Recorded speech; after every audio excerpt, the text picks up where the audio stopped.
Hey everyone, I'm Mr. Skeleton. Today, we got 10 scary stories from people who went hiking for peace, but it turned into something they couldn't explain. But before we start, please make sure to like and subscribe. It really helps the channel, and you can change your mind later. And if you've got any ideas for what the next video should be, feel free to drop them down in the comments. I was 34 when it happened. The markers on this part of the trail were supposed to be green triangles, hammered into trees every quarter mile or so. I'd counted 3 since sunrise, each about where they should have been. Then I saw a 4th nailed into the side of a gnarled spruce I remembered from earlier that morning. I stopped right there, boots frozen solid in the crusted snow, staring at what was clearly a loop I'd already walked. I'd started early. Solo hike. The snow was still stiff from the overnight freeze, which I liked. Fewer surprises with footing. The forest was silent, but open. I had 2 paper maps in my jacket, a fully charged GPS unit, and a printed route I'd reviewed the night before. Plus 10 winters of experience doing this kind of thing. There really wasn't any good reason for what was happening. I backtracked to the 3rd triangle, then tried a different fork off the ridge. It felt right. Kept a steady pace. But 20 minutes later, I was standing in front of the same twisted spruce. I swore out loud, pulled out the GPS. My position was blinking, slightly off the trail line, even though I hadn't left it. The screen pulsed once, then froze. Nothing else moved. I powered it down and just kept going. Honestly, I was still assuming I'd figure it out, that it was just me being off today. The next stretch sloped down into a low, snowed-in pass. The powder was deeper there, but packed, and I could see 2 sets of boot prints headed into it. That threw me. I hadn't seen another person all day. I followed the prints for a few minutes before it hit me. Both sets were mine. One outbound, one coming back, except I hadn't turned around. I'd only ever moved forward. I stopped and ate something, a protein bar. Just stood in the cold chewing, trying to convince myself this was all just some mistake I'd find the root of once I had a clearer head. While I stood there, I noticed something else. The pass felt narrower than it had the first time through. Trees I thought had been across from each other were now standing side by side, and the outbound tracks I'd made earlier, they were now on the same side of the path as the return ones. Either I was doubling back in ways that didn't make sense, or something was messing with how the terrain showed itself. I marked a nearby pine with my pocket knife, just a short, clean cut I knew I'd recognize. Then I headed due east, off trail, using my compass. Checked my bearings every few minutes. Just stayed disciplined with it. After 30 minutes, I hit the same tree again. Same cut, same spot. But now, someone or something had hammered a new green triangle above my mark. Fresh paint, wet, nails clean and silver, still catching the light. I didn't stop. I didn't even slow down, just picked a direction and walked. Eventually, I reached a small gorge I hadn't seen on any of the maps. There was a narrow wooden footbridge across it. No rails, just planks. It didn't look iced over, but the boards gave a little under my boots. I paused at the center, trying to gauge how deep the drop was. Maybe 20 feet, but what threw me was the bottom. It wasn't rough or jagged, just smooth, unnaturally even, like it had been leveled out deliberately. I crossed and found what looked like a faint trail. The snow there was untouched, which felt like a small win. I followed it mostly because the trees were thinner and the slope felt easier on my legs. Maybe 20 minutes in, I saw a wooden post standing by itself in the snow, no signs. Just the post, tilted slightly, like it had been there forever. Hanging from it was a plastic clipboard tied with worn, sun-bleached rope. I wish I was making this next part up. Inside the clipboard was a single sheet of paper. At the top was my full name. Below it, final route record. Then a string of GPS coordinates, a timestamp, an hour ahead of what my watch showed, and a blank line marked signature. I didn't touch it. I just turned and walked. About 20 steps later, I heard something behind me. Not loud, just deliberate. A scraping sound, something hard dragging against bark. Not a branch breaking, not snow falling, It sounded like one piece of wood sliding against another. I didn't turn around. I walked faster. The path started fading again, trees crowding in. And then the snow picked up. Not a full storm, but enough to mess with visibility. Enough to shift the light and blur the shadows. I reached for my compass. The needle spun, not quickly, not chaotically, just slow, full circles. Over and over, like it had nothing to lock onto. Then I saw it again. The bridge. Same sagging plank in the middle. Same faint scratch I'd made on the railing with my glove zipper. Only this time, no gorge underneath. Just a blank stretch of snowy ground. Flat. I crossed it anyway. At that point, the only rule I had was keep moving. I passed the knife-marked pine one more time. The red triangle above it was gone, and the bark was smooth, too smooth, like the cut had never happened.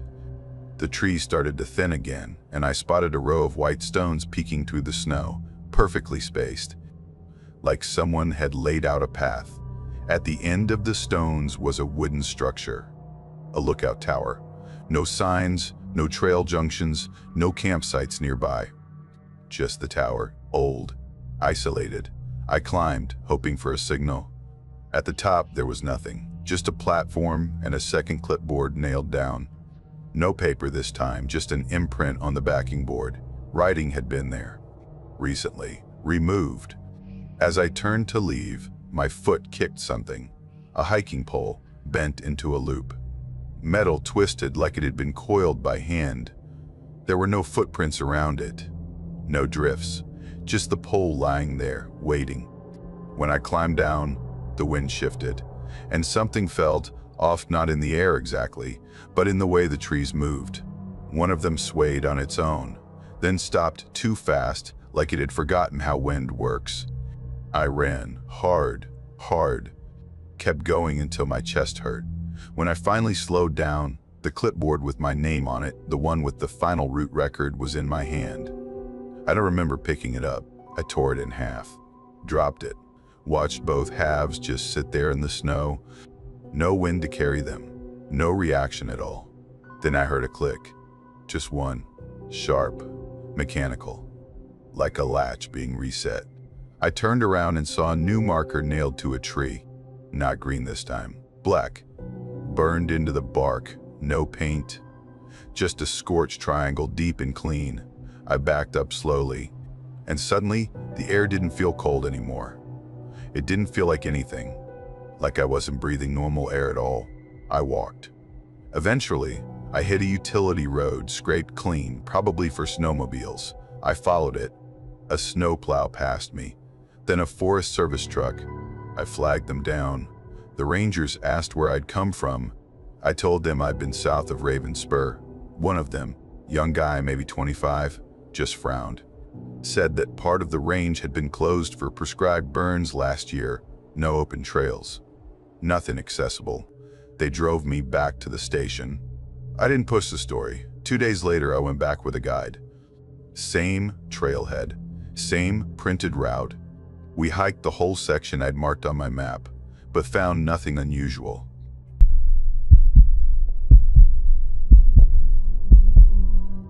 My shift at the records vault started at 3 in the afternoon, and I was already unlocking the side entrance when the first issue showed up. The keypad accepted my code, clicked, and then, before I even touched the handle, clicked again and reset itself. The screen flashed as if it had never been opened. I entered the code a second time, and it worked. That was all. A tiny inconvenience. Enough to make me check the battery pack, but not enough to delay me. I handled midweek inventory for Holloway Storage, a private facility outside Briarbridge. The building was old but fitted with modern shelving and a climate system that hummed quietly through every corridor. I preferred the work because everything stayed where it belonged. Nothing shifted unless I shifted it. I started with Bay 4, the largest wing. I wheeled the cart down the main aisle, checked each pallet tag, and moved on. Every row was consistent until I reached shelf K9. The container there wasn't the one listed on the manifest. The manifest showed a medical archive and a long gray bin. Instead, I found a squat blue case with a cracked corner. I scanned the barcode. It didn't match anything in our database. I placed it on the cart, intending to leave it for the morning supervisor, and kept going. Mistakes happened, usually from rushed intake clerks. Nothing unusual. When I finished Bay 4, I pushed toward Bay 6. The lights flicked once and steadied. Another small thing. I told myself the motion sensors just needed recalibration. I went back to my checklist and kept moving. About an hour later, while rearranging outgoing bins near the loading dock, the rolling door rumbled faintly, as if shifting its weight. I hadn't touched the switch. The door didn't rise, but the interior chain tensed and released again. I watched it settle. I waited. Nothing else happened. I reset the outgoing bins and checked the door control panel. Everything looked normal. Air pressure, I figured. Maybe the change in temperature outside caused the frame to flex. I logged the movement in my notes out of habit and returned to the main aisle. The aisle felt longer on the way back. I didn't think much of it until I noticed row B stretching several steps farther than usual. The final shelving unit sat a little deeper into the corridor, as if someone had added an extra section. I checked the rack number, B2. I counted backward. B1. 8, everything aligned. Everything aligned, but B2 had never extended that far. I walked its length to verify the tag numbers and reached the end. When I pivoted, expecting the aisle to look normal again, it didn't. The original distance stayed extended. The shelves didn't retract to their old positions. I left the aisle and circled to the opposite end. From that angle, row B looked perfectly normal. I stepped into it again. The extension reappeared. I stepped out. Normal. I stepped in. Extended. I didn't write this one down. Instead, I reorganized my tasks and moved to the front office to check the incoming log. The computer timestamp showed 4:23. My phone, however, read 3:46.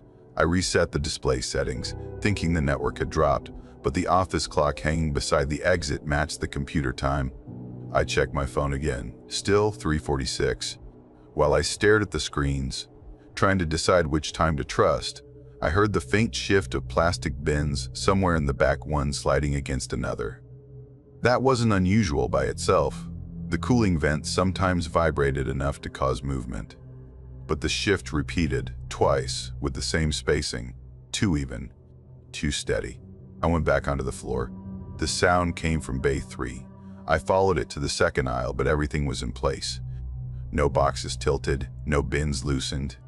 I bent to check a lower rack when I noticed that the blue case I'd set on my cart earlier was no longer there. I checked the cart, the floor, the surrounding shelves. Nothing. I found it 5 minutes later in Bay 6, sitting neatly on a high shelf I needed a step stool to reach. It faced outward like it had been positioned deliberately, its cracked corner catching the overhead light. I brought it down and checked the barcode again. Still unregistered, still unknown. I placed it directly on the office desk, away from everything else. I didn't want to deal with Bay 6 again, so I focused on reorganizing outgoing orders. I counted them twice, cross-checked the logs, and sealed each container.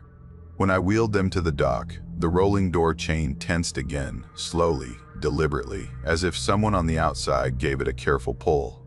I took a step back and waited. Another soft metal shift. Then silence. I went to check the side entrance. I wanted to be sure the deadbolt was set. When I reached the hallway, the keypad screen displayed an access log, a new entry marked with the same time discrepancy as before. The log showed a code that didn't match anyone on our roster. A long string of digits, far too many for our standard entry format. I cleared the log and checked the bolt manually. After that, I decided to finish the shift quickly. I didn't rush, but I didn't linger. I went through each bay with the cart, verified the essentials, and kept my focus on the task list. I didn't deviate. I didn't re-examine anything that seemed off. Everything went fairly normally until I reached the narrow corridor that connected bays 1 and 2. It was usually a straight path with a low ceiling and a single overhead light. But when I entered, the far door wasn't in sight. The corridor stretched longer than the width of the building allowed. I turned around and the doorway behind me remained where it should be. Forward, though, the space extended. I walked halfway and stopped. The air felt still. The light above flickered, then steadied again. Ahead of me, the corridor ended abruptly, as if someone had dropped a full wall across the space. No door, no exit. Just a flat panel where an opening should have been. I walked back to the starting point. The original doorway stayed in place. I stepped into the corridor again. This time, it returned to its original length, everything perfectly normal. I didn't try it a third time. The last part of the shift involved locking the bays. Each bay had a metal slider that sealed over its entrance. I secured them in sequence. 4, 5, 6, 1, 2. When I reached bay 3, the lights inside flicked off the moment I touched the switch. Total blackout. That bay never went fully dark unless the main breaker tripped. I stepped inside anyway, careful, hand trailing along the shelf end for orientation. After 2 paces, the light snapped on again. The shelves had shifted. They were all set slightly farther apart than before, widening the aisle by several inches. The bins at the front edge cast shorter shadows, indicating the overhead strips were positioned differently. I backed out. The light stayed on, but the layout did not revert. I left Bay 3 open, which was against protocol, and returned to the office. I printed a simple note for the morning crew: layout inconsistencies in several bays. Verify with supervisors before rearranging. I placed it on the desk beside the blue case. The case was open. The latch sat unlocked, lid slightly raised. Inside, the foam insert was empty. No documents, no items, nothing that explained its origin. The serial sticker inside was torn cleanly in half, as if peeled deliberately. I closed the case and set it under the desk. I didn't bother logging it. I only wanted to get out. I powered down the lights bay by bay from the main panel, watching the warehouse dim in controlled sections. When the final row went dark, I locked the interior gate and headed for the side entrance. The keypad accepted my code on the first try. When I stepped outside, the sky was the deep shade of early evening. My phone time finally matched the office computer.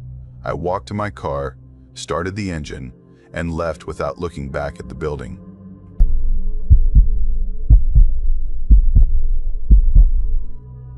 My cousin Theo and I had this plan to get away for a few days before the holiday madness kicked in. We figured mid-December would be early enough to dodge the Christmas crowd and actually enjoy some quiet. Theo was always chasing solitude when we hiked, not the Instagram trail kind real stillness. He'd spent weeks researching routes before settling on a loop in northern Georgia, way out past Ellison Ridge, some barely trafficked trail that supposedly ran through old fire tower roads. He found it on a hiker's forum buried 3 pages deep, said it hadn't been logged or monitored regularly since the late 90s. Perfect, he said. I trusted him. He knew these woods better than me, had done stretches of the Appalachian Trail before. But when we pulled up to the ranger station, something just felt off. No lights on inside. The windows had that dusty, long, abandoned look. We got out anyway, crunched through a thin crust of snow up to the porch. There was just a crooked paper sign taped to the door saying to register online, and the QR code was half faded. Theo glanced at it, gave this little shrug, and said, "We'll be fine." It was supposed to be a 3-day loop. Hike in, sleep at 2 lean-tos, hike out. Easy. No dramatic elevation, no sketchy creek crossings. Honestly, it was supposed to be more of a cold weather walk than anything intense. And the first day, it was great. Quiet, like Theo promised. Air was sharp, sky was this flat gray blue, and the only sound was our boots crunching frost. We set up camp under a low ridge around 4, got the stove going, made soup, passed a flask back and forth a few times, and knocked out early. I woke up sometime past 2 in the morning because my bladder refused to let me sleep. I didn't want to wake Theo, so I slid out of the tent as quietly as I could. Walked uphill a little toward the rock outcrop where we'd hung our food bags. The stars were out, but faint, more of a dull shimmer through the cloud haze. I did my thing, zipped back up, and just as I was turning to head down, I heard it. A step. One slow crunch, down in the brush below me. not the fast scatter of a raccoon or the heavy push of a deer. This was paced, deliberate. Then another step, crunch, pause. I froze. Every instinct in me wanted to call out or shine my light, but I didn't. I crouched low and stayed dead still waiting. But after that second step, everything stopped. No movement, no sound. After maybe 2 minutes, I slowly backed down toward the tent and slipped inside. I didn't say anything to Theo. He was still out, snoring softly. The next day was when things started to shift. According to the map, we were supposed to hit the second lean-to by late afternoon. The trail was a little harder to follow. Some of the blazes looked faded or even missing entirely. Theo said the snowfall probably washed a few off. We kept pushing through, assuming we were close. But every clearing we found was empty. No shelter, no trail markers, just scrub brush, smooth snowbanks, and strange gaps where trees should have been. I started checking my phone, even though I knew better. GPS showed us way off trail, like almost a full mile northeast of where we were supposed to be. But we hadn't strayed. We'd followed every blaze we saw. Around 3 or so, Theo stopped dead and pointed. Through the trees, I saw a flash of white steel. We pushed through a thick line of pines and came out into a clearing with a fire tower. But it wasn't the one on the map. The tower on the map had been dismantled decades ago. This one stood fully intact, tall, rusted in patches, but still upright. The stairs looked solid. The platform had railings. It didn't make sense. I even pulled the map out again just to be sure. Nothing. No other towers were supposed to be here. We didn't climb it. I don't know if it was the lack of footprints in the snow around it or the way the clearing felt too neat. But we both just stood there, looking up at it in silence. After a minute, Theo said, "Let's set up camp nearby, lights going." That night, we didn't sleep. The wind had picked up, but it wasn't normal wind. It moved in patterns, low drags of air that almost sounded like words if you listened long enough. Not clear words, just the cadence of speech. Like murmurs from someone too far to understand but close enough that you knew they were there. I don't know if Theo heard it. He didn't say anything. I didn't either. By morning, I'd made up my mind. I wanted out. I told him straight up, let's just retrace. We're not that far in. We can hike back. He looked at the map again, then gave this slow nod. Yeah, we'll backtrack. Except we didn't. We followed what should have been our exact path. Same direction, same terrain. But the blazes had changed. Or vanished. Trees looked closer together in places, then too far apart. At one point, we ended up at a boulder I swore we'd passed 2 hours earlier coming from the wrong side. Theo didn't say much. Just kept checking his phone like maybe this time there'd be a bar of signal. There never was. That night, we found a hollow that looked protected and camped there. No wind, no sounds. I stayed close when I stepped out to pee only a few feet from the tent. That's when I saw it. A pine branch, bent almost to the ground, like something heavy had leaned on it. The tip brushed the snow. I just stared at it, no idea why it caught my eye. Then it moved, slowly, not snapping back like it was releasing tension. It lifted, smooth and steady, like someone on the other side was holding it up. There was nothing there. I backed into the tent without a sound. Zipped it shut, didn't even try to sleep. Next day, we'd barely exchange words, just walked, heads down. Theo started talking to himself under his breath, muttering plans. Keep west, we'll hit the road eventually. Don't stop too long, stuff like that. Around noon, we saw a bright trail marker. Fresh, red paint. New, too new. It wasn't on the map. We followed it anyway. Desperation will do that. It led us to a small A-frame shelter tucked under a rock ledge. It didn't look recently used. No fresh ash, no footprints. Inside was just snow. And a single blue mitten soaked through and half frozen to the floorboards. Kid-sized. That night, neither of us slept. We didn't even pretend. We sat up in our bags, just waiting. Sometime after 3, Theo whispered, "Don't look quick." But someone's standing at the tree line. I turned my head slowly. There was a figure. Still, tall. Tall, holding something pale in one arm. I couldn't see the face. Couldn't tell if it was facing us or not. It didn't move all night. By sunrise, it was gone. We didn't talk, didn't eat. We packed everything up in minutes and left the shelter behind. I told Theo, "I don't care where the trail goes, I'm heading down, no more loops." He didn't argue. We followed the slope, guessing at direction, slipping through brush, cutting across creeks we'd never seen before. Then, finally, we crested a hill I recognized. A burst of hope hit me. This was the same ridge from day one. Then we saw the tent, our tent, set up in the exact same hollow from the night before. Same gear, same trash outside, same tear in the fly. We hadn't gone anywhere. I lost it. Ripped the thing open, threw our stuff out into the snow.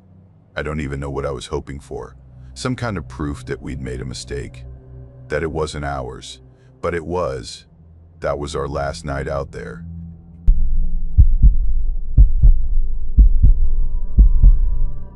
We were about 2 miles from the summit, at least according to the trail marker. Most of the hard climb was already behind us, and I figured I could make it to the ridge before the light really started to fade.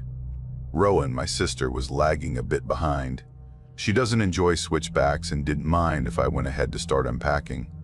That trip, we picked a new trail out near a place called Lafton Hollow, tucked into a quiet corner of Carlin County. It was more remote than where we usually go. The kind of place that doesn't show up in brochures.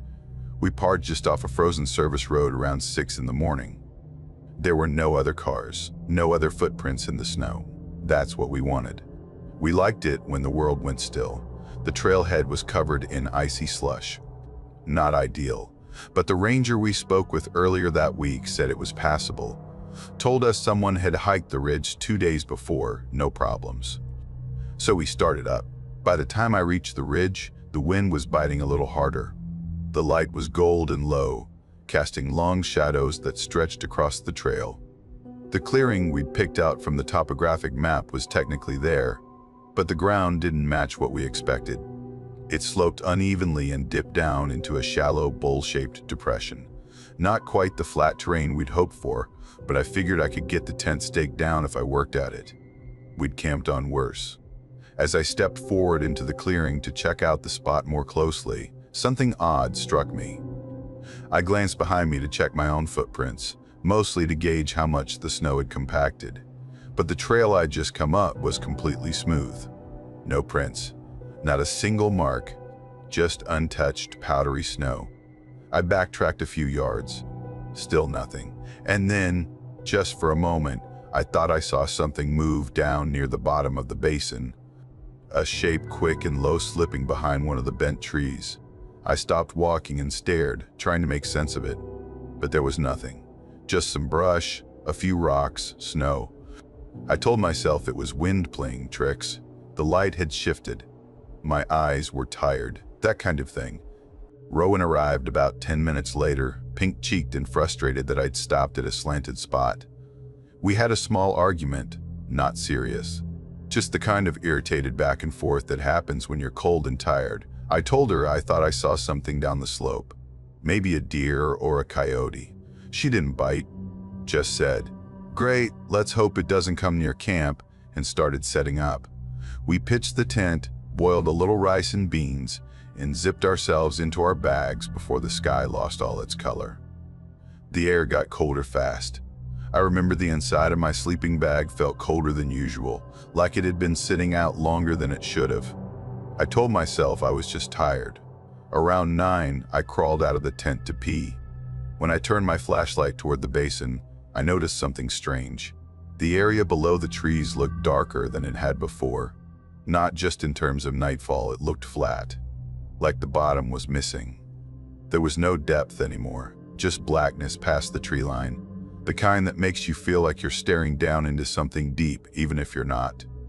The beam of my flashlight barely made a dent in it. Still, I stepped a little closer, maybe 20 feet out. That's when I saw them. Tracks in the snow.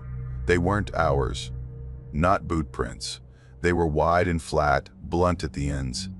Not human, not animal, almost hoof-like, but too round. Each one was maybe 6 inches across, and they weren't spaced like someone walking, more like bounding.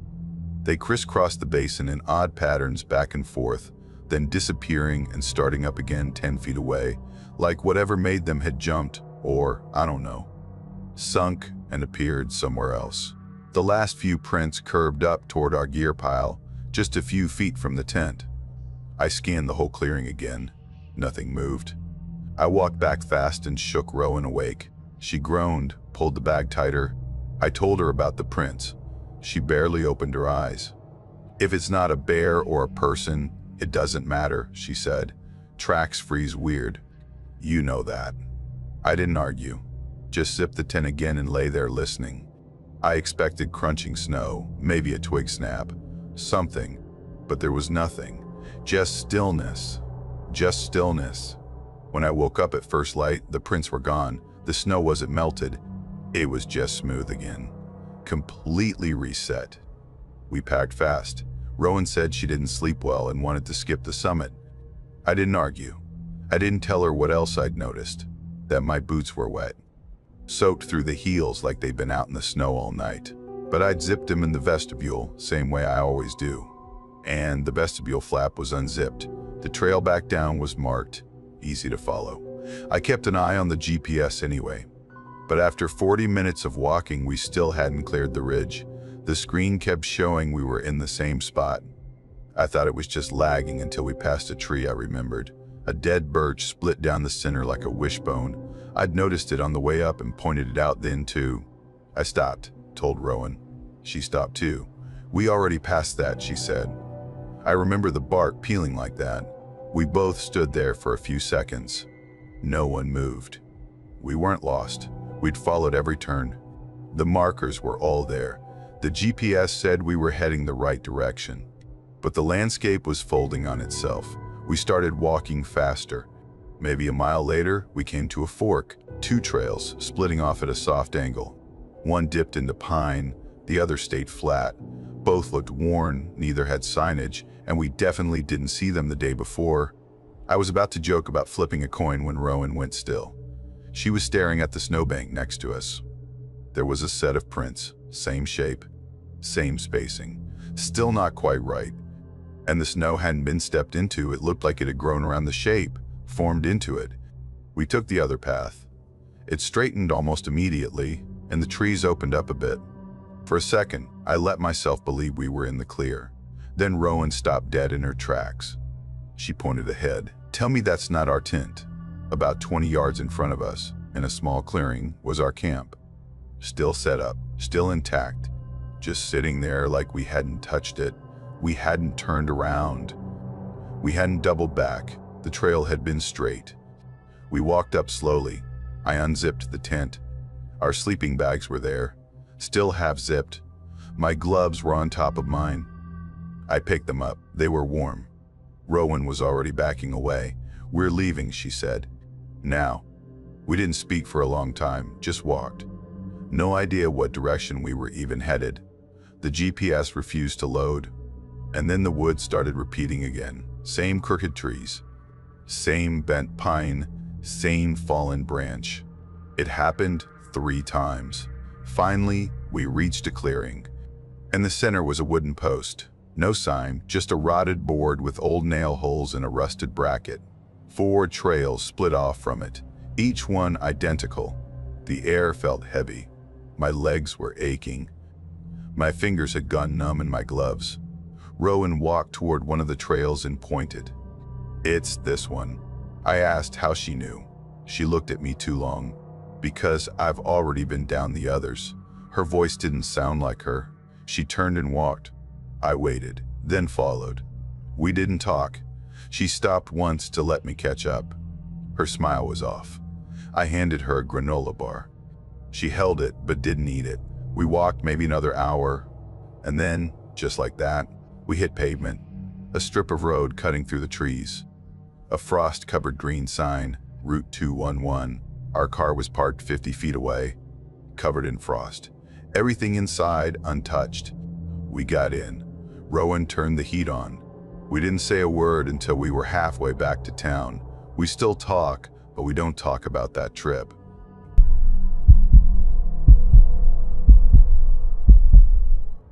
I was 20 when it happened. There's a stretch of trail up by Mason Ridge that I used to hike with my cousin Lyle. We'd done it maybe 3 or 4 times before, usually in late fall when it was too cold for tourists but not icy enough to shut everything down. It was early December that year.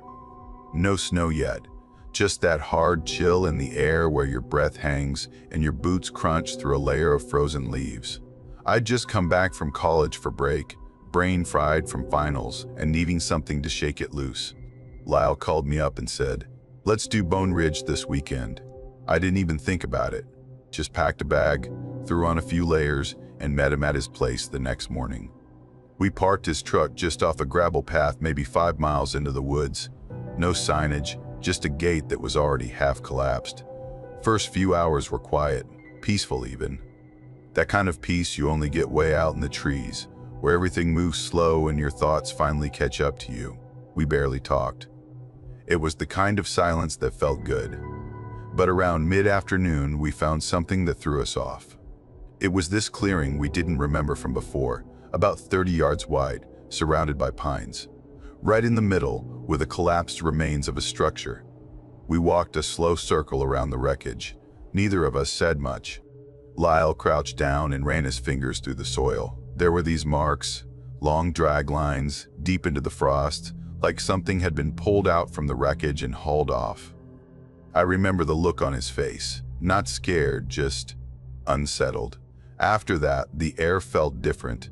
We didn't linger, just kept walking, a little quicker now.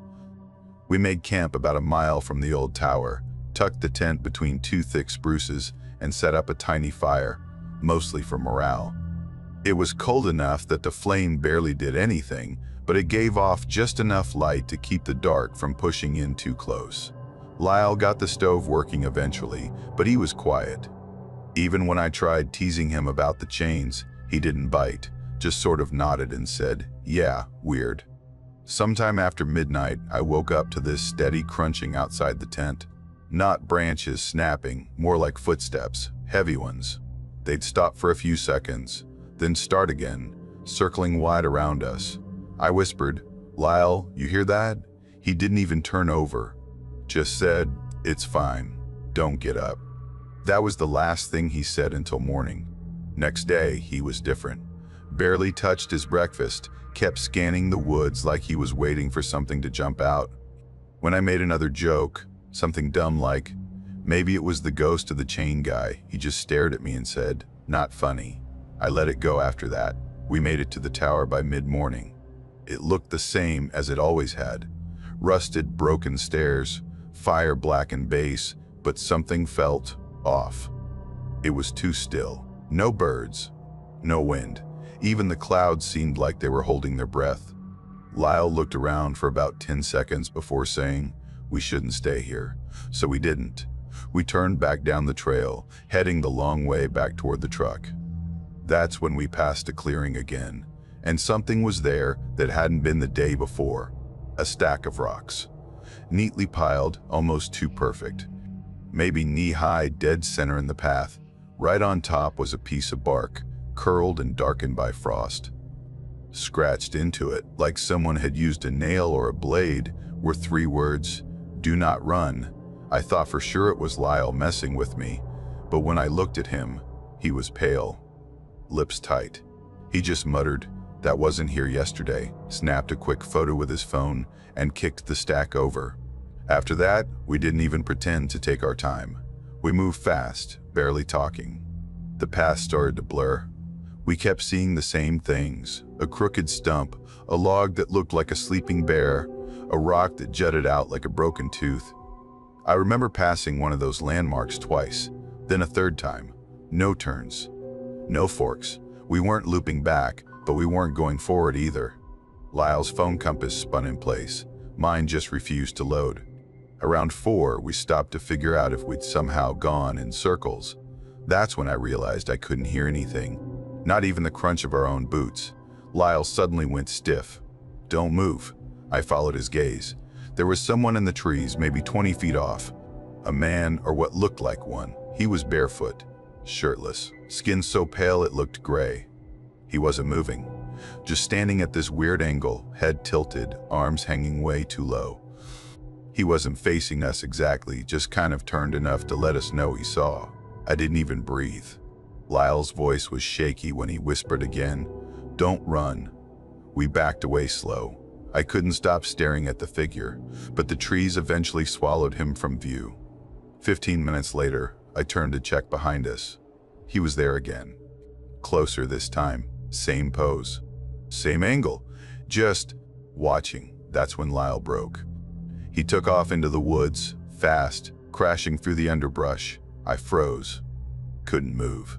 I waited to hear more twigs snapping, him calling out, but it all went silent. Like the trees swallowed him up too. Then I heard breathing, right behind me. It was steady, close, warm enough to fog your ear if someone had been standing there. I turned around. No one, but the ground around me was different. Frost broken, not by boots, but by something wider, bare. Human-shaped, but flat and long, circling around where I stood. I walked. That's all I let myself do. No running, no panic, just one foot in front of the other. Then I saw the rock pile again, rebuilt, taller this time. Same bark, new message, still here. It took me 2 hours to reach the truck. I didn't see him again, but I heard Lyle's voice once, floating in from the trees off trail. Calm, drawn out. "Hey, over here." It sounded like him, but wrong. Too smooth, no fear, no urgency. Like a recording left on loop. At the truck, his boots were sitting neatly by the driver's door. Laces tucked in. No sign of him. No pack, no trail. I waited there until sunrise. Locked the doors. Didn't sleep. Search and rescue came out the next day. I gave them everything, route, photos, coordinates. They found nothing. Told me the snowfall that night probably buried all the tracks.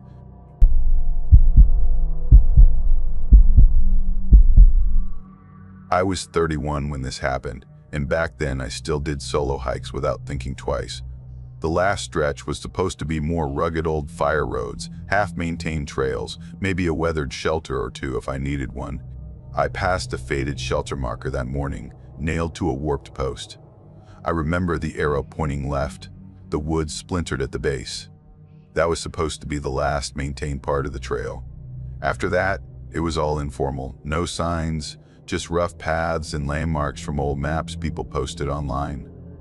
My plan was to follow the ridge north until I hit Larkspur Creek by dusk, camp near the water, and loop out by the next morning.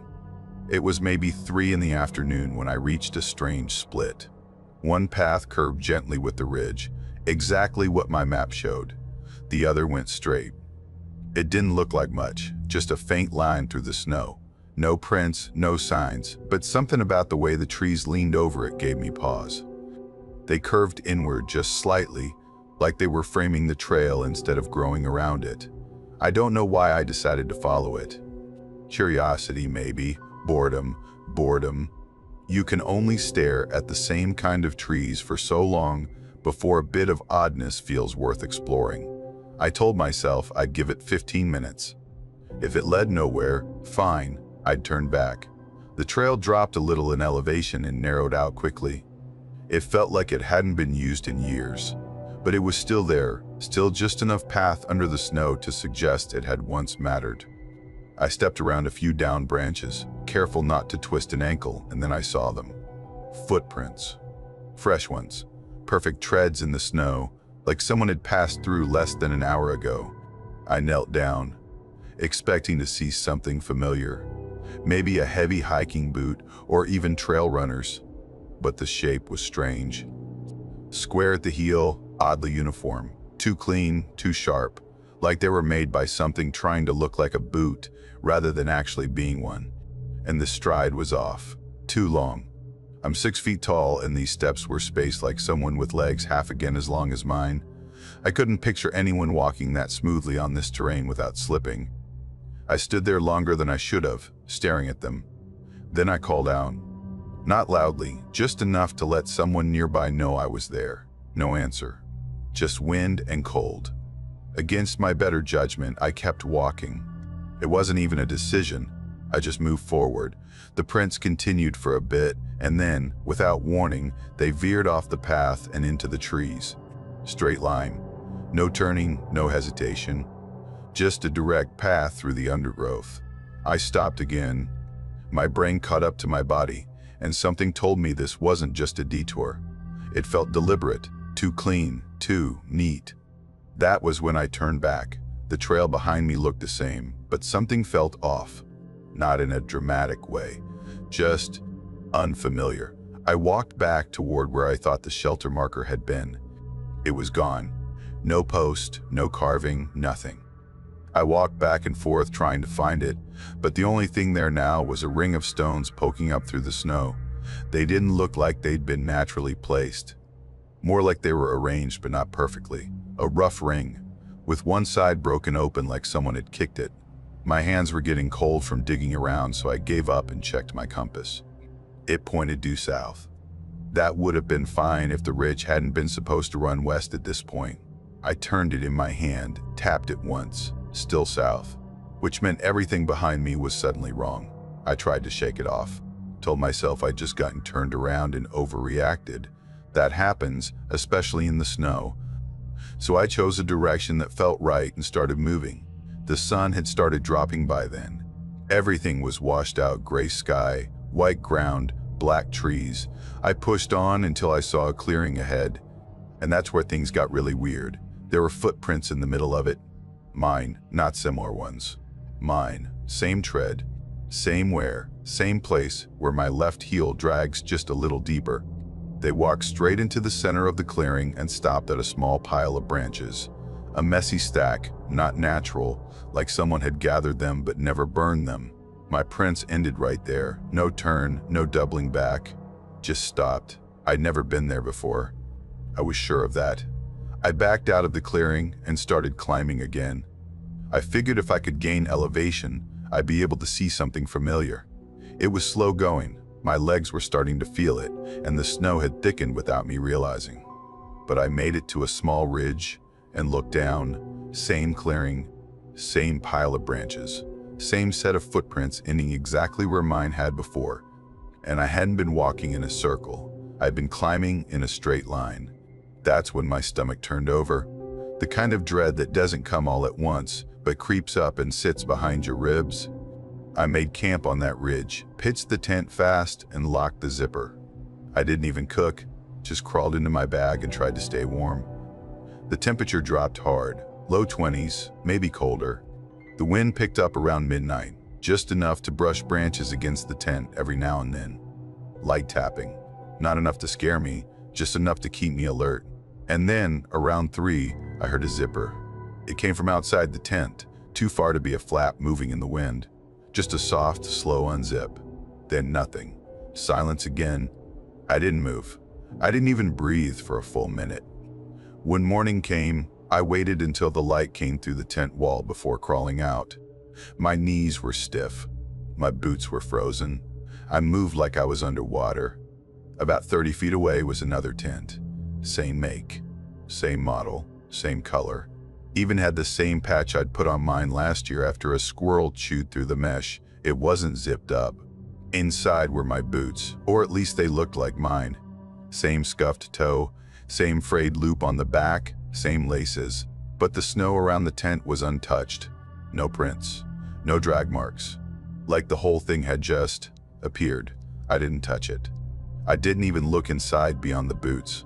I turned around, packed up without eating, and left.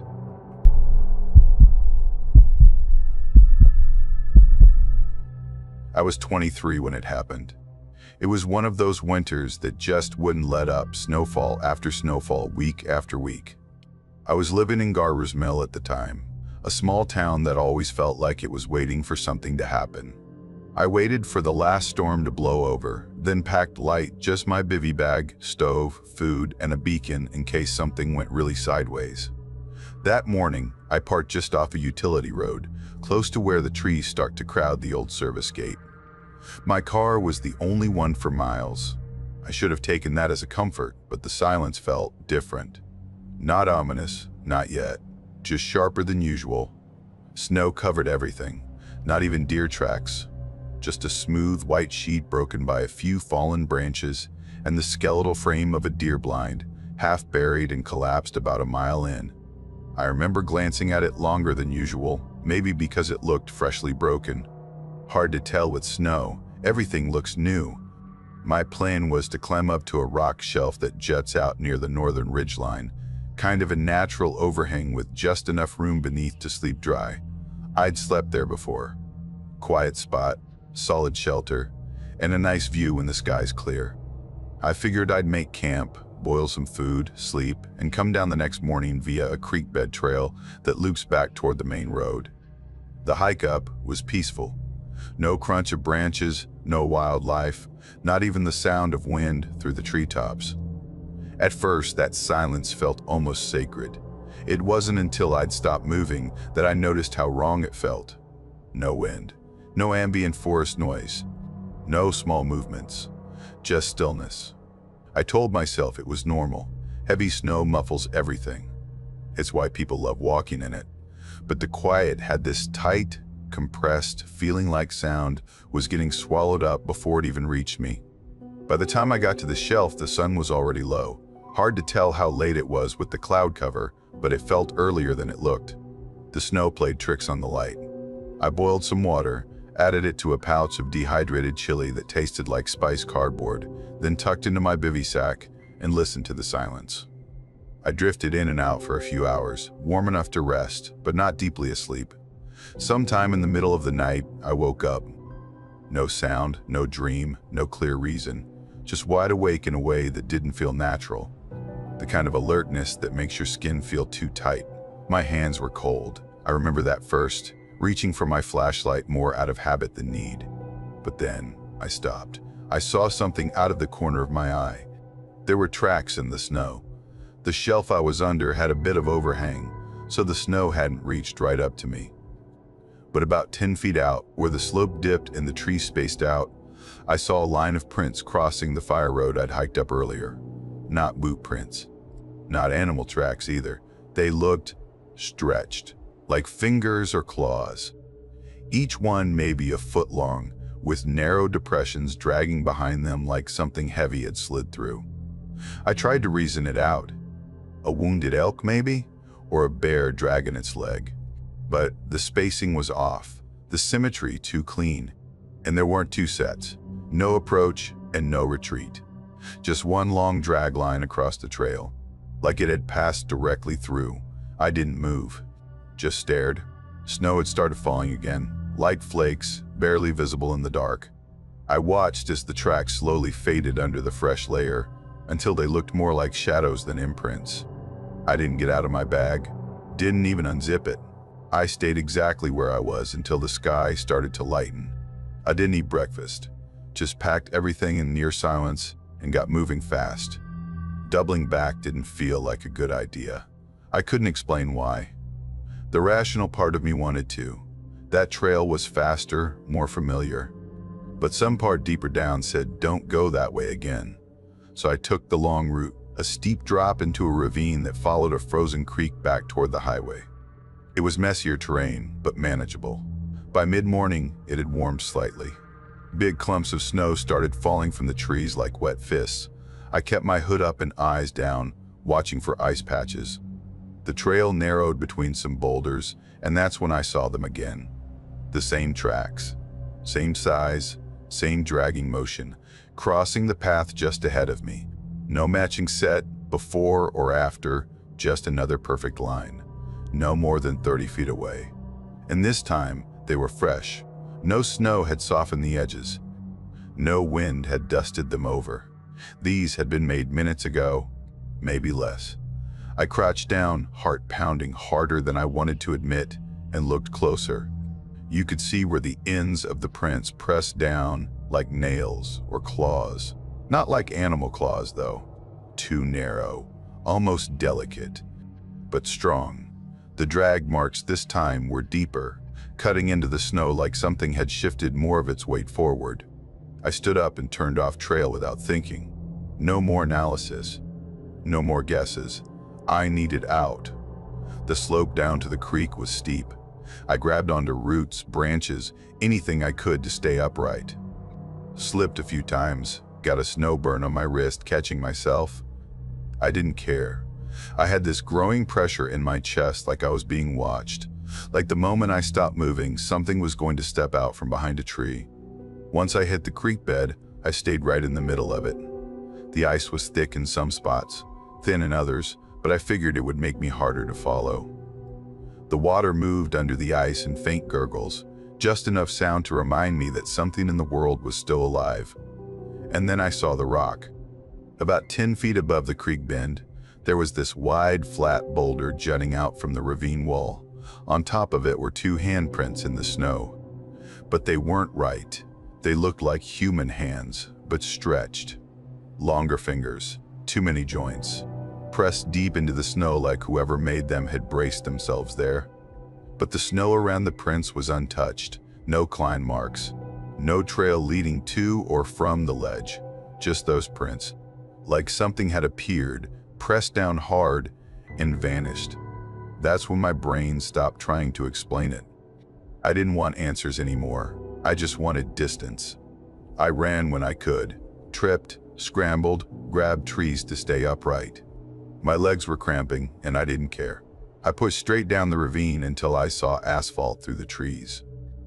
When I hit the roadside, I didn't stop to rest or even check my phone. I just kept walking toward town. I passed 2 emergency pull-offs and didn't think to wait. The idea of standing still felt worse than anything. My phone had no signal until I hit the edge of Garver's Mill. I didn't call anyone. I went straight home, locked the door, and sat in the shower until the hot water ran out. Here's the part I still can't wrap my head around. I never saw it. Not once. Not even a flicker of movement. For weeks after, I checked ranger reports and message boards. I figured someone else must have seen something. A lost dog, a strange sighting, anything. But there was nothing.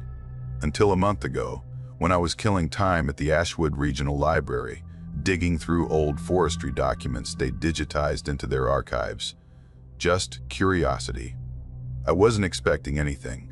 One file from 1978 caught my eye. It was a routine winter inspection, checking erosion damage near some abandoned mining shafts. Nothing exciting until the last page. The ranger had noted odd symmetrical depressions in snow, pattern inconsistent with native species. Then, in the margin, someone had written in pen, recurs midwinter, Ridge 12. Not elk. Ridge 12 is the same stretch I camped on, and that was the last solo hike I ever took.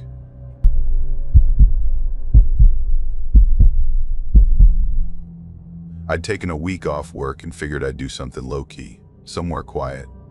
I've been getting into solo hiking over the past year. Nothing hardcore, just backcountry stuff where I could unplug for a bit.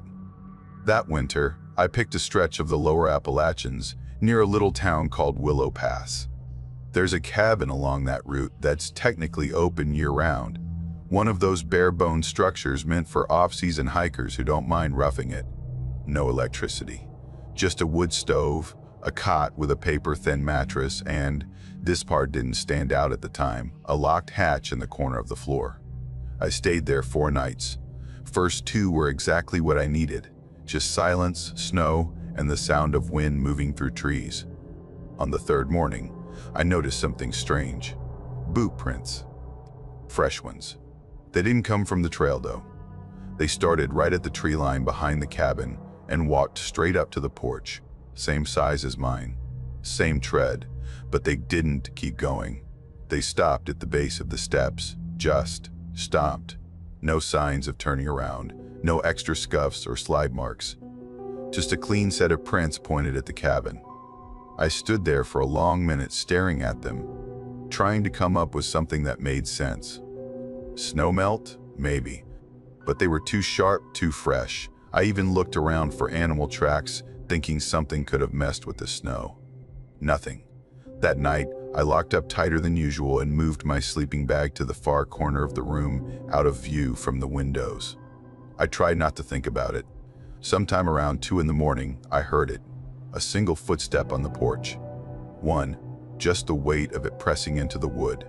That's it, no knock, no second step, no retreat. I didn't get up. I didn't even breathe too loud. I just laid there listening, staring at the ceiling like it would somehow help. In the morning, the prints were gone. Completely. The snow looked untouched, like nothing had ever been there. I stood out on the porch, scanning the tree line, telling myself it was melt and refreeze. Just the weather playing tricks. Still, I packed a day bag and set out early, thinking a hike might clear my head. I took a narrow side trail that looped around the ridge behind the cabin. A little over 2 miles in, I stumbled across something that wasn't on any of the maps I'd studied. It was a house half sunken into the slope, roof partially collapsed, windows shattered. Old stone foundations still solid, but the rest was in shambles. Looked like it had been sitting there forever. There was a tree in the yard, an apple tree probably, completely blackened, branches twisted and bare. Everything around it was dead. Even the snow felt thinner there, like it didn't want to stick. I went inside. Curiosity got the better of me. The place was colder than outside, way colder, floorboards warped with frost. One room in the back had this pile of broken furniture stacked up in front of the fireplace, like someone had tried to block it off. In the corner, partly under a fallen beam, I saw a child's coat. Small, floral pattern, stiff with ice. I didn't touch it. At the far end of the room was a door, half covered in snow, leading down. There were drag marks along the wall beside the stairwell. Long, dirty streaks like something heavy had been pulled down them. I stood there for a good 30 seconds just staring into that dark opening, heart thudding, before backing out. I'm not proud, but I'm not dumb either. I didn't go down. That night, back at the cabin, I started hearing creaks. Not outside underneath. Soft ones at first, but rhythmic. Like something moving, shifting, slowly below the floor. That's when I remembered the hatch. I hadn't really paid attention to it before, just assumed it was storage. But now I couldn't stop looking at it. It was near the back wall, square, bolted with a heavy padlock. I finally knelt down and touched it. The metal was cold enough that my skin stuck for a second, but the locket had been oiled recently. You could smell it. I didn't open it. I just sat back on my sleeping bag and stayed awake until sunrise. Next day, I decided I'd had enough. I packed my gear and headed for the trail, but less than 100 feet in, the path was blocked. Fallen limbs, huge ones, tangled with dead brush. None of it had been there the day before. It wasn't storm debris, it looked placed. I cut off trail and tried to loop around, made it maybe a mile before I started hearing footsteps behind me. Heavy, uneven ones, definitely bipedal. I stopped. The sound stopped. Turned around. Nothing. Started walking again. The steps started again. That happened twice. I didn't wait for a third time. I broke into a jog, not full out sprinting, but enough to get my heart hammering. I didn't stop until I saw the cabin again. Even then, I didn't feel better. I spent that night fully dressed, everything packed, just sitting there waiting for morning. Right as I was zipping my bag, I felt something tug my ear. Sharp, sudden, like fingers pinching hard. I spun around so fast I knocked over the pan on the stove. Nothing. No one. The door was still locked. The hatch was still sealed. And then something cracked. Loud. I turned toward the sound and saw the rocking chair. This old, heavy piece that had just been sitting there since day one, snapped clean in half. No pressure on it, no one near it. It just broke. I didn't wait. I slung my pack over one shoulder, grabbed my knife, and got out. Took me about 4 hours to reach the fire access road. A truck driver picking up loads from a nearby station spotted me and gave me a ride back into town. I don't think I said more than 5 words to him. A few weeks later, when I'd finally worked up the nerve to look into it, I found out the cabin had been built by a guy named Howard Drell in the 70s, a retired Forest Service worker. His wife had a history of miscarriages, but one winter she gave birth to a daughter. Unexpectedly, the girl died at 5, fell from a tree behind the ridge. Same ridge I hiked. Howard lived alone after that, isolated. Local records say he hanged himself from that same tree a few years later. Now I stick to warmer months, and I haven't hiked alone since.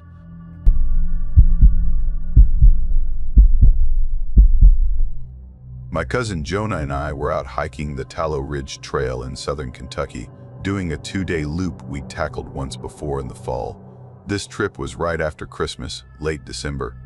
Cold, yeah, but we figured it'd be fine if we packed right. Jonah had his eye on a big Appalachian hike in the spring, and I just needed to get out of the house and breathe something that wasn't recycled apartment air. We parked near a faded forestry gate just past noon and set out. We pitched the tent on a semi-level patch and gathered a few frozen branches for a fire. Didn't talk much, just the usual grumbling about the cold, trying to warm hands over a pocket stove while noodles boiled. I remember Jonah joking that if this was the training run, he might need a backup career plan. We turned in early. I think we both expected to sleep hard after the climb, but for me, it didn't really happen. The first few hours, I lay there listening to him snore and watching my breath mist up inside my sleeping bag. Around midnight, I started hearing it. Little crunches in the snow outside. Not steady footsteps, more like one shift, then a long pause, then another. It wasn't a pattern, just these small, deliberate sounds. As if someone or something was trying not to be noticed, I whispered to Jonah once, asking if he heard it. He mumbled, "Deer, maybe coyotes," and rolled over. I didn't push it. Honestly, I wanted to believe that too. We broke camp around sunrise. Still cold, but clear. My fingers were too stiff to lace my boots right the first time. We hit the trail around 8, making better time with lighter packs. About 3 miles in, Jonah suggested we stop at a place called Cutter's Hollow. Not on any map, he said, but he'd read about it on some backwoods hiking forum. Supposedly one of those off-the-grid landmarks that people only know if they've done the loop a few times. When we got there, it was strange. The trees opened up into this wide clearing, almost perfectly circular. Dead quiet. In the center stood 3 big stone columns. Natural formations probably, 12, maybe 15 feet high. Tall and narrow, spaced out just enough that you could walk between them. The ground was flat around them, completely bare except for a thin layer of snow. No brush, no fallen branches. Not even tracks. It felt empty, but not in a peaceful way. More like a place that didn't get visited. Jonah was excited. He's big into weird rock formations, so he dropped his pack and pulled out his camera. I hung back near the edge of the clearing, sipping water and stretching out my legs. That's when it happened. I was facing the tree line, kinda zoned out, when I felt someone step up behind me. It wasn't just sound. I felt it. The weight in the snow, the vibration in the ground. Then, clear as anything, 2 hands pressed down on my arms. One on each side, not grabbing, just pressing, like someone leaning in to whisper. I jolted forward, nearly stumbled, and spun around, already swearing at Jonah for sneaking up on me, but no one was there. The space behind me was wide open. Jonah was still kneeling by his tripod, adjusting something on the camera, facing the stones. He hadn't moved. I stood frozen for a few seconds, waiting for something else to explain it. Maybe my pack shifted, maybe I imagined it. But my arms still tingled where the pressure had been. That buzzing, numb feeling, like when your foot falls asleep and starts waking up. It didn't feel imagined. It felt physical. Jonah looked over, saw me standing weird, and called out, "You good?" I nodded, said I was ready to keep moving. Didn't tell him what happened. The rest of the hike that day felt off. I kept scanning the woods, not even sure what I was looking for. The trail looked different in ways I couldn't quite pin down, like the turns came too soon or the terrain sloped differently. I told myself it was just fatigue, but that didn't explain why the same crows seemed to be flying overhead every time we stopped, or how the air didn't seem to move, even in the open patches. Jonah kept talking about gear, routes, gear again, but I stopped answering much. I think he noticed. We made camp that night near a frozen creek bed. No breeze, no sound. Even our fire seemed quieter than usual. The whole place felt sealed off. Like sound didn't travel right. I barely touched dinner. My stomach was all twisted up. Jonah asked if I was feeling sick, maybe something from the water. I just told him I needed to sleep. When we climbed into the tent, I pulled my sleeping bag tight hood over my head, just a little hole left for my nose and mouth. I remember thinking, if I can just get through the night, I'll feel better in the morning. I don't remember falling asleep, but I remember exactly how I woke up. Jonah bolted upright with a gasp, loud, sudden, like he'd been dunked in ice water. Then he shouted, almost too loud for the space, "She's right there, get the light." I jerked up, scrambling for my headlamp, still half inside a dream. My hands wouldn't work right, kept slipping on the zipper pocket. When I finally got the light on, I turned and saw Jonah sitting rigid, staring toward the tent door like it was wide open. I swept the lamp beam around. Nothing, just the fabric of the tent, our scattered gear. No rips, no footprints, nothing. Jonah blinked like he was coming back into his body, then wiped his face and said, "Sorry." Dream. Just a dream. He lay back down like someone flipping a switch. He was out again in seconds, breathing deep like nothing had happened. I stayed up the rest of the night, light still on, eyes locked on the seams of the tent, listening. That morning, we packed fast. Neither of us talked much during the hike out.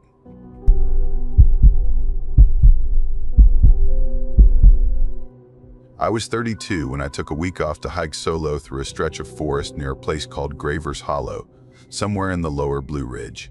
It was early December, right before the cold gets mean and everything ices over. I'd been itching for some quiet, and that part of the range looked promising. Hardly any online reviews, barely a whisper about it from other hikers. Perfect. Graver's Hollow itself was nothing, just a gas station, a boarded-up general store, and a church with a rusted bell. No one even looked up when I drove through. I parked at a small ranger outpost about 2 hours from there, signed the logbook, and told a guy named Rich at the desk that I'd be using the North Spur Trail for a few days. He glanced up at that, said nobody had logged that route in over a week. A snowstorm had come through, and he warned the trail markers might be hard to spot. Then he shrugged, told me the Firewatch cabin about 12 miles in was still technically usable. "If you make it out there, it's yours," he said. "Doubt anyone else will be out that far this week." I had a good map, solid gear, crampons in my pack, and 2 backup lighters. I wasn't worried. The first leg of the hike went fine, cold but manageable. The snow was up to mid-calf in some parts, and the trail dipped hard along a few ridgelines, but I reached the cabin by late afternoon. Just enough daylight left to look around. It was old but holding together better than I expected. Low-roofed, 1 room with a cot, wood stove, even a little ladder leading up to a storage loft. No insulation worth mentioning, but the stove still worked once I cleared out the ash. The window was nailed shut. There was no signal, but I'd expected that. The cabin sat in a clearing, facing west, real still out there. I liked it. I melted snow for water, ate a bagged dinner, and got the fire going. Everything felt fine. Around 10, I turned in. Slept in layers, hat pulled low, gloves still on, quiet night. Until around midnight. I woke up thirsty, sat up to grab my bottle, which I'd left on a chair by the stove, and noticed the chair had moved. Just a bit, maybe a foot closer to the door. I figured I must have bumped it earlier and forgot. But the door latch wasn't set. It wasn't wide open or anything. Just resting against the frame, not clicked into place. I hadn't heard any wind. Hadn't felt a draft. I got up, checked outside, nothing. Just snow. No prints, no animal tracks. No sign anyone had come through since the flakes started falling. I shut the door tight, really set the latch that time, and tried not to overthink it. The next morning, I was boiling water again when I spotted something else. Just inside the door, faint marks in the grit on the floor. 2 thin parallel lines dragged inward, not deep, just enough to notice. They stopped a couple feet from the cot.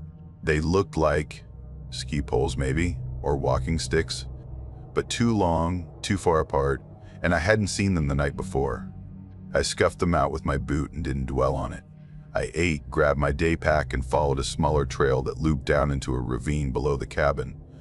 I figured I'd explore for a few hours, come back before dark, but the trail started getting weird. According to my map, the path should have hugged the west edge and curved around, but about 20 minutes in, I hit a fork that wasn't marked, no signage, just a choice. I took the left branch, since it angled upward, and I wanted a vantage point.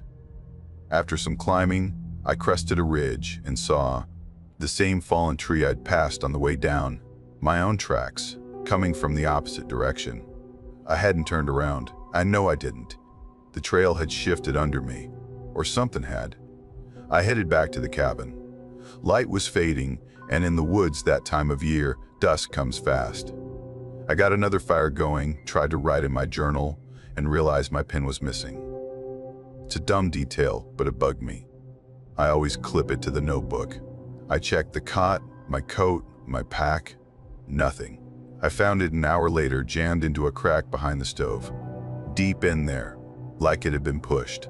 That night, just as I was about to lie down, I heard something above me.